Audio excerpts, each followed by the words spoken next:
ರಸ್ತೆ ಬದಿಯುದ್ದಕ್ಕೂ ಪ್ಲಾಸ್ಟಿಕ್ ತ್ಯಾಜ್ಯಗಳ ರಾಶಿ. ಸಂತೆಯಾದ ಬಳಿಕ ಪ್ಲಾಸ್ಟಿಕ್ಗಳನ್ನು ರಸ್ತೆ ಬದಿಯೇ ಬಿಟ್ಟು ಹೋಗುತ್ತಿರುವ ಸಂತೆಯ ವ್ಯಾಪಾರಿಗಳು. ಪ್ಲಾಸ್ಟಿಕ್ಗಳನ್ನು ತಿನ್ನಲು ಬರುವ ಅದೆಷ್ಟು ಜಾನುವಾರುಗಳು. ಇದು ಕಂಡುಬಂದಿದ್ದು ಸುರತ್ಕಲ್ ಪರಿಸರದಲ್ಲಿ ಪ್ರತಿ ಬುಧವಾರ ಸಂತೆ ವ್ಯಾಪಾರ ನಡೆಯುತ್ತಿದೆ. ಅವರೇನು ಚೆನ್ನಾಗಿ ವ್ಯಾಪಾರವನ್ನ ಮಾಡಿ ಹೋಗ್ತಾರೆ. ಆದ್ರೆ ಸಂತೆ ವ್ಯಾಪಾರವನ್ನ ಮಾಡಿ ಪ್ಲಾಸ್ಟಿಕ್ ತ್ಯಾಜ್ಯಗಳನ್ನ ಒಂದೆಡೆ ಚೀಲಗಳಲ್ಲಿ ಅಥವಾ ಕಸದ ಡಬ್ಬಿಗಳಲ್ಲಿ ಹಾಕುವುದನ್ನ ಬಿಟ್ಟು ರಸ್ತೆ ಬದಿಯಲ್ಲಿ ಹಾಗೆಯೇ ಬಿಟ್ಟು ಹೋಗ್ತಿದ್ದಾರೆ. ಇದರಿಂದ ಮೂಕ ಪ್ರಾಣಿಗಳಾದ ಜಾನುವಾರುಗಳು ಪ್ಲಾಸ್ಟಿಕ್ಗಳನ್ನ ತಿನ್ನುತ್ತವೆ. ಇದರಿಂದ ಜಾನುವಾರುಗಳು ಅನಾರೋಗ್ಯಕ್ಕೆ ತುತ್ತಾಗುವುದರಲ್ಲಿ ಯಾವುದೇ ಸಂದೇಹವಿಲ್ಲ. ಬಿಡಾಡಿ ದನಗಳು ಪ್ಲಾಸ್ಟಿಕ್ ತಿನ್ನುವುದರಿಂದ ಅದರ ಹೊಟ್ಟೆಯಲ್ಲಿ ಪ್ಲಾಸ್ಟಿಕ್ ಶೇಖರಣೆಯಾಗಿ ಜೀರ್ಣಕ್ರಿಯೆ ನಿಂತು ಹೋಗುತ್ತದೆ. ನಂತರ ಅವುಗಳು ನರಳಾಡಿ ಸಾಯುವಂತಹ ಪರಿಸ್ಥಿತಿಯೂ ಬರುತ್ತದೆ. ಇಂತಹ ಪರಿಸ್ಥಿತಿ ಇರುವಾಗ ಪ್ಲಾಸ್ಟಿಕ್ ತ್ಯಾಜ್ಯಗಳನ್ನ ರಸ್ತೆಯಲ್ಲಿ ಬಿಸಾಕುವುದಕ್ಕೆ ಕಡಿವಾಣ ಹಾಕಬೇಕಾಗಿದೆ ಎಂದು ಸ್ಥಳೀಯರು ಆಗ್ರಹಿಸಿದ್ದಾರೆ.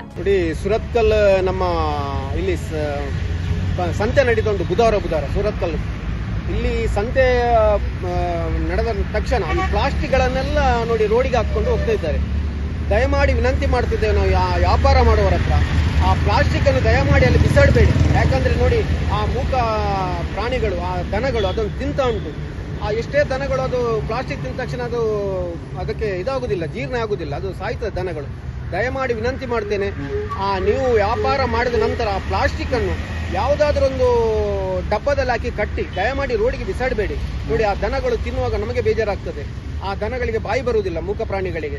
ದಯವಿಟ್ಟು ನೀವು ವ್ಯಾಪಾರ ಮಾಡುವವರು ಒಳ್ಳೆ ರೀತಿಯಲ್ಲಿ ವ್ಯಾಪಾರ ಮಾಡಿ ದಯವಿಟ್ಟು ಆ ಪ್ಲಾಸ್ಟಿಕ್ ಅನ್ನು ಮಾತ್ರ ರೋಡಿಗೆ ಬಿಸಾಡಬೇಡಿ. ರೋಡಿಗೆ ಬಿಸಾಡಿದ ತಕ್ಷಣ ದನಗಳು ತಿಂತದೆ, ಮತ್ತೆ ಆ ದನಗಳು ತಿಂದಕ್ಕೆ ಕ್ಯಾನ್ಸರ್ ಬರ್ತದೆ, ದನಗಳು ಸಾಯ್ತದೆ, ಅದಕ್ಕೆ ಬಾಯಿ ಬರುವುದಿಲ್ಲ. ನೋಡಿ ಇದರಲ್ಲಿ ನಿಮ್ಮಲ್ಲಿ ವಿನಂತಿ ಮಾಡ್ತಿದ್ದೇನೆ, ವ್ಯಾಪಾರಸ್ಥರಲ್ಲಿ ದಯಮಾಡಿ ಆ ಪ್ಲಾಸ್ಟಿಕ್ ಅನ್ನು ರೋಡಿಗೆ ಬಿಸಾಡಬೇಡಿ. ನೀವು ಸಂತೆ ವ್ಯಾಪಾರದ ಸಂದರ್ಭದಲ್ಲಿ ಪ್ಲಾಸ್ಟಿಕ್ಗಳನ್ನ ರಸ್ತೆ ಬದಿಯಲ್ಲಿ ಹಾಗೆ ಬಿಟ್ಟು ಹೋಗಬೇಡಿ.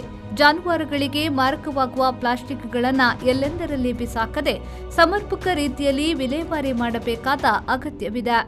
ಶರಸಾಲ್ಯನ್, ವಿ4 ನ್ಯೂಸ್, ಮಂಗಳೂರು.